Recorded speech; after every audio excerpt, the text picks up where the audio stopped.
नमस्कार, आप देख रहे हैं रियल टुडे। देश दुनिया की बड़ी खबरों में आपका स्वागत है। मैं हूं आपके साथ श्वेता।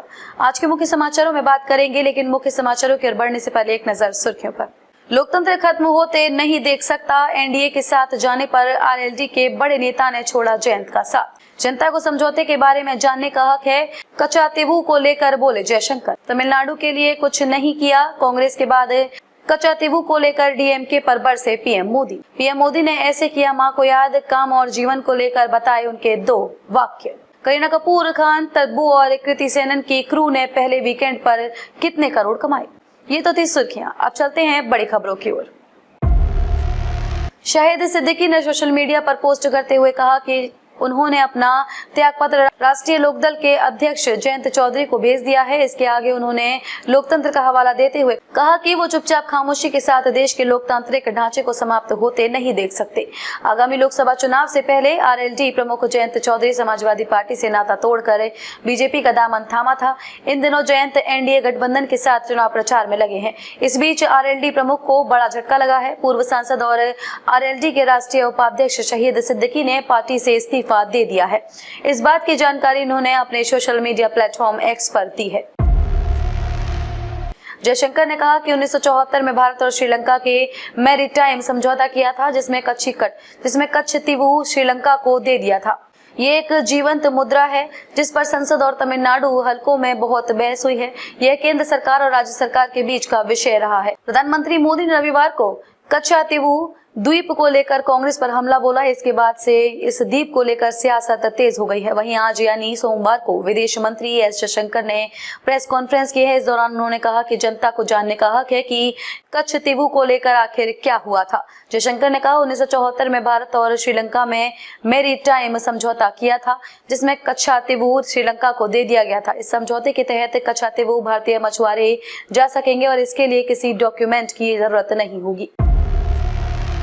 कच्छतीवू द्वीप को लेकर प्रधानमंत्री मोदी ने डीएमके पर हमला किया। दरअसल आज रिपोर्ट में सामने आया है कि तमिलनाडु के तत्कालीन सीएम एम करुणानिधि इस समझौते के बारे में जानते थे और वो इस पर सहमत थे, जिस पर पीएम मोदी ने कहा कि उन्होंने हमारे गरीब मछुआरों और मछुआरा महिलाओं के हितों को नुकसान पहुंचाया है।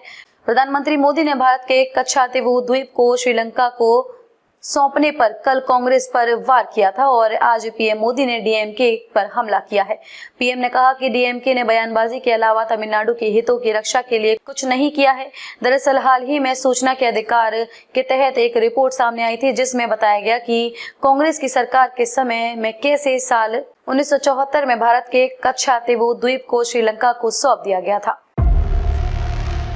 पीएम मोदी ने एक निजी चैनल को इंटरव्यू देते हुए अपनी मां का जिक्र किया और बताया कि उनकी मां ने उन्हें जीवन के बड़े संदेश दिए हैं। पीएम ने बताया कि मेरी मां हमेशा कहती थी, किसी का बुरा मत करना, गरीबों के लिए काम करना। पीएम मोदी ने बताया कि वो कभी स्कूल नहीं गई, लेकिन जीवन के बड़े संदेश दिए। प्रधानमंत्री मोदी ने एक बार फिर अपनी मां से जुड़ा एक किस्सा सुनाया।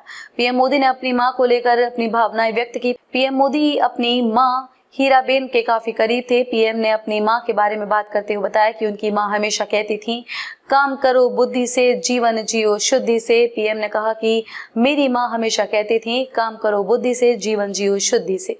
दरअसल पीएम ने 31 मार्च को तमिल के एक निजी चैनल को इंटरव्यू दिया था, जिस दौरान पीएम मोदी ने इलेक्टोरल बॉन्ड से लेकर परिवारवाद और राजनीति के कई मुद्दों पर बात करने के साथ रामलला और अपनी मां को लेकर भावनाएं व्यक्त की।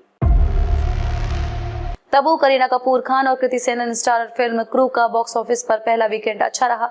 इस साल कई बड़े सितारों की फिल्में भी उम्मीद के मुताबिक कमाई करने में जहां नाकाम रही, वहीं बिना किसी मेल सुपरस्टार के क्रू ने अच्छा बिजनेस किया है। हालांकि फिल्म ने पहले दिन जिस तरह का कलेक्शन किया था, उससे लग रहा था कि फिल्म की कमाई दूसरे और तीसरे दिन बढ़ेगी, पर ऐसा नहीं हुआ। फिल्म क्रू ने तीसरे दिन यानी रविवार को 10.25 करोड़ रुपए का कारोबार किया है। इससे पहले फिल्म ने 9.25 करोड़ की अच्छी ओपनिंग मिली थी। ऐसे में माना जा रहा है कि शनिवार और रविवार को फिल्म को छुट्टी होने का फायदा मिला है, पर ऐसा हुआ नहीं। दोनों ही दिन फिल्म की कमाई में हल्का ही उछाल देखने को मिला। शनिवार को फिल्म ने 9.75 करोड़ का बिजनेस किया था। इस तरह पहले वीकेंड पर क्रू ने करीब 29.25 करोड़ का बिजनेस किया है। कैसे लगे समाचार कमेंट करके जरूर बताएं। वीडियो पसंद आया हो तो लाइक कीजिए। देश और दुनिया की बड़ी खबरों के साथ अपडेट रहने के लिए चैनल को सब्सक्राइब करें।